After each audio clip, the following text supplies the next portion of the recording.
Hey everyone, we want to talk a little bit about vector notation, or how we show vector.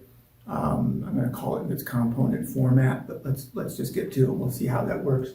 So I've drawn in an x and a y axis here, pretty standard horizontal x-axis, vertical y-axis, and I've put in three vectors. And this one should be A and B. And so I've got vector A, it's in the first quadrant in my xy plane. Vector B is in the second quadrant. Vector C is in the third quadrant. And vector D is in the fourth quadrant. Okay, so I've drawn all those vectors out. And I want to talk a little bit about how I'm going to designate A. But before I do that, I want to look at some arbitrary vector. Here's your x-axis and your y-axis. And I've just got some vector V. And I'm going to tell you that the vector V has some length V, right? So vector V has the arrow over the top. No arrow over the top indicates that I'm referring to the length. So it has some length V here. And the vector makes an angle theta with respect to the positive x-axis. And I'll get into that in more detail here in a little bit. So if I draw a right triangle, and I make this purple side along the x-axis, and the red side parallel to the y-axis, then I create a right triangle, and V is the hypotenuse of that triangle. And then these are the two legs, the two perpendicular legs. And the component, or the leg along the x-axis, has a size, a magnitude, or a length of V cosine theta. Right? So cosine is adjacent over hypotenuse. So V cosine theta would be the length of this leg of that triangle. And V sine theta is the length of this leg of the triangle. So those are both lengths. All right. Then what I want to introduce then to you is this concept of what we call a unit vector. And a unit vector has a size or a magnitude of 1. Not 1 foot, not 1 pound, just 1. No units attached to it. I know it's called a unit vector. But the word unit in this case means 1. And so there's a unit vector in this direction along the x-axis. And I'm going to designate that with the letter I, and I put a little hat over the top of the letter I. And that's a unit vector in the positive x direction. So recall when I was talking in an earlier lecture, I said, hey, we can multiply vectors by 2 or 5 or pi or negative 10, whatever.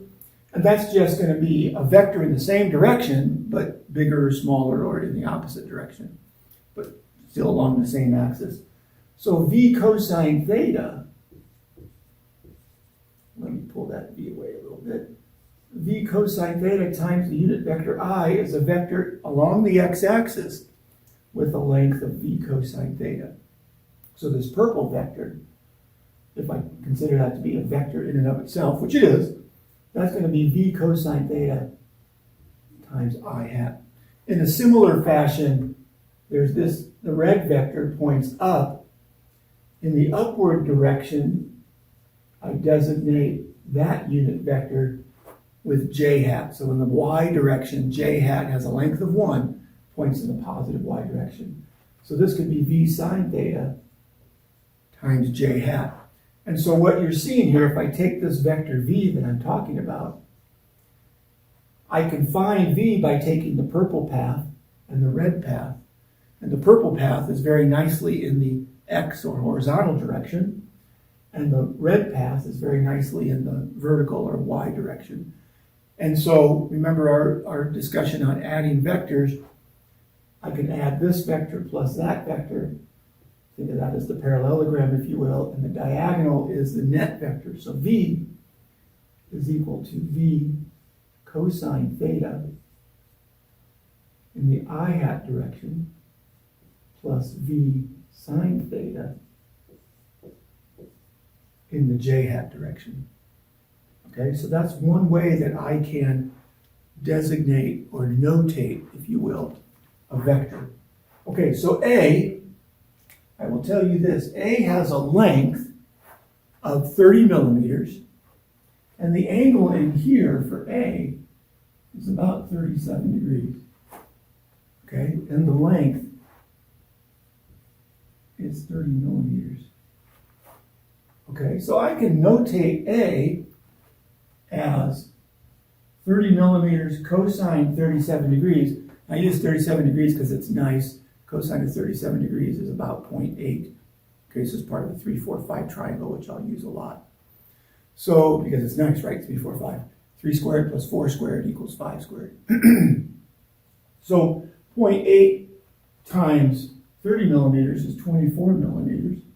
I'm going to put the units in there.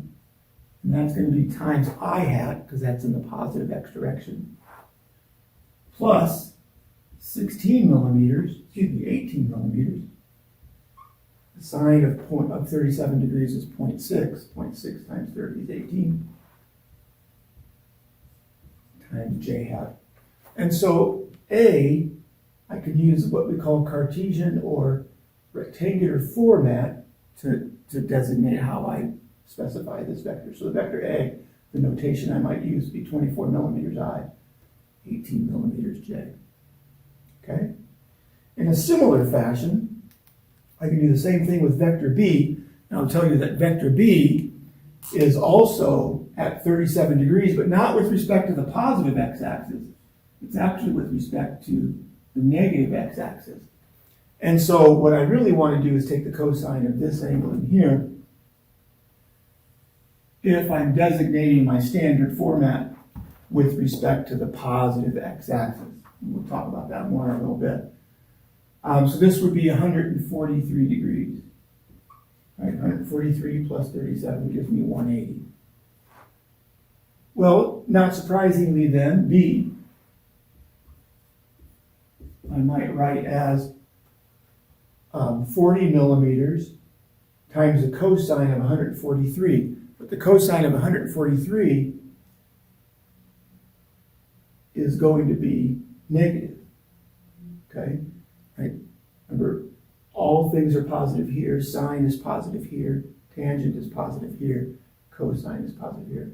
So the cosine in this quadrant is negative.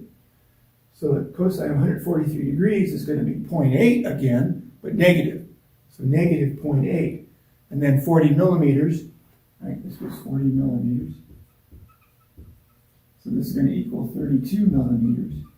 And the I hat is going to be negative 32, which makes sense because if I want to travel to B, I'm going to have to walk to the left.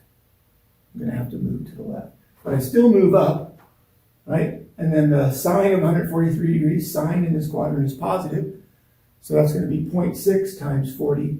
So that's 24 and it's positive. So plus 24 millimeters j hat.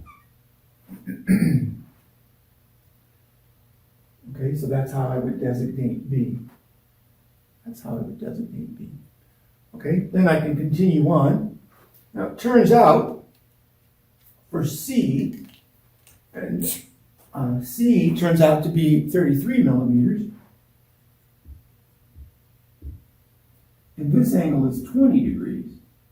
That angle is 20 degrees. Now my cosine and sine designation always have to do with the angle as measured with respect to the positive x-axis. And so if this is 20 degrees, negative y-axis is 270 degrees, then the angle around here must be 250 degrees. That must be 250 degrees. And so I can write C as 33 millimeters cosine of 250 degrees I hat plus 33 millimeters sine 20, that should be 20 degrees, 25, 20 degrees j hat. And I can calculate those out, but you can do that. But you'll see, oh, I'm sorry, 250 degrees, that's where that came from.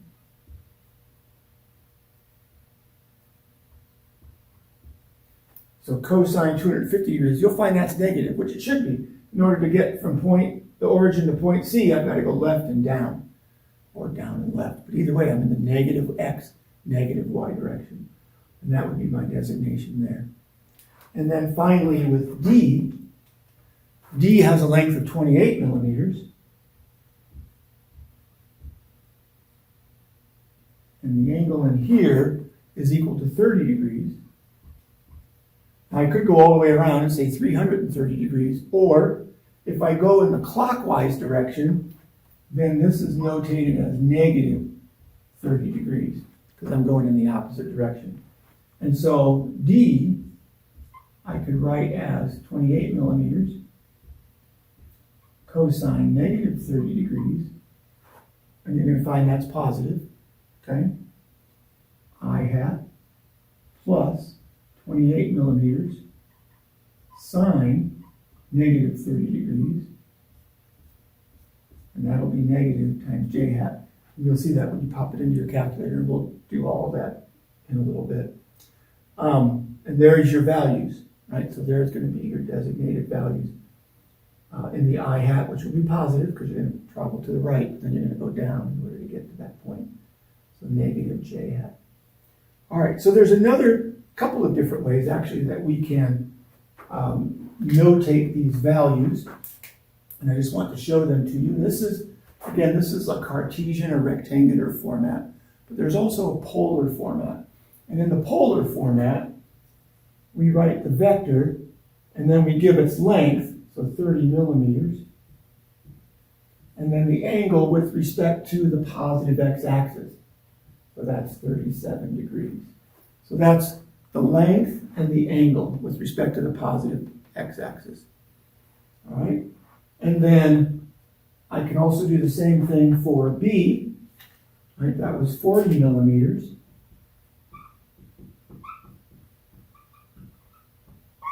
And the angle there was 143 degrees. And in a similar fashion, I can do C.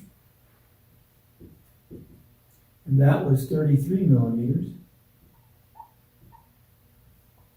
Now, I can do 250 degrees, but it's kind of like bad grammar to use angles greater than 180. So let's come around 90 plus 20 more. So measuring in the clockwise direction, that's 90 plus 20, which is 110 degrees. But it's in the clockwise direction, so negative 110 degrees. And then finally, vector D. And that was 28 millimeters.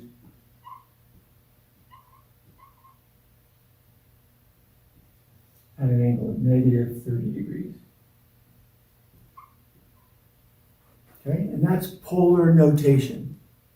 Now, just to make life really interesting, you will see on occasion other notations. So for example, I might write this as 40 millimeters, and then that was 37 degrees, but with respect to, like, this angle is 37, and so sometimes I'll write it this way. And actually, you'll see it written that way. I won't write it that way, other than today. 37 degrees, and I designate that arrow shows me what the angle is measuring with respect to, and the vector, the arrow shows you the direction of the vector. And so in this case, for the orange, I might write it like this, and I would put 20 degrees in there, right? So 33 millimeters, and that's an angle of 20 degrees. And then for D, and I don't like this notation, but you will see it. D is 28 millimeters. And then that angle is 30 degrees. So again, it's kind of like polar form, but your software and your calculator aren't going to recognize that format. I've seen this in books. It's easy when it's in the first quadrant. But I just want you to be aware of it. I won't use it past right now. But I want you to be aware that it exists. All right, so we're going to take a look at this now. Well, not right now. We're going to take a look at this in a little bit, and we're going to see how we put this into our calculator in a little bit later video. All right, so there's some notation information. If you have any questions, please leave them in the comments below. Thank you.